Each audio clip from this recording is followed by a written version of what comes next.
मेरो बाबुको 8 क्लासको किताब किनेको जम्मा कपी सहित 18 पिस कपीको 1500 परेको छ। अनि जम्मा टोटल पैसा चाहिँ 6496 परेको छ।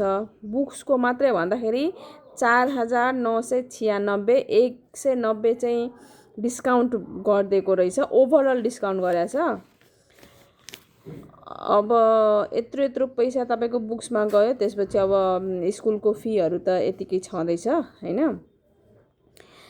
मेरो विचारमा गभर्नमेन्टलाई, हाम्रो नेपाल सरकारलाई चाहिँ मेरो अनुरोध के छ भने बरु प्राइभेट र यो सरकारी स्कुल दुईटै स्कुलको बुक्सहरू सेम भइदिँदा के कस्तो हुन्थ्यो। अब यदि इङ्ग्लिस मिडियममा पढाउँदाखेरि त्यही किताबलाई इङ्ग्लिस गरिदिने, ट्रान्सलेट गरेर अनि बुक छपाई गरिदिने, अनि यदि नेपाली मिडियम छ भने नेपालीमा भइगयो। त्यस्तो गर्दा त सबैतिर हरेक स्कुलमा नेपालभरि नै सेम एजुकेसन जान्छ हैन बच्चाहरूलाई।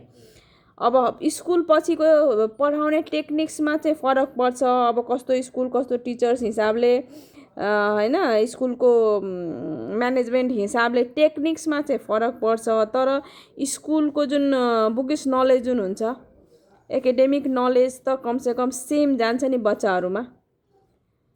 कि कसो तपाईहरुले यो भिडियो हेर्नेहरूले अब के भन्नुहुन्छ, तपाईहरुको आइडिया यो यसमा कमेन्टमा लेख्नु होला है त।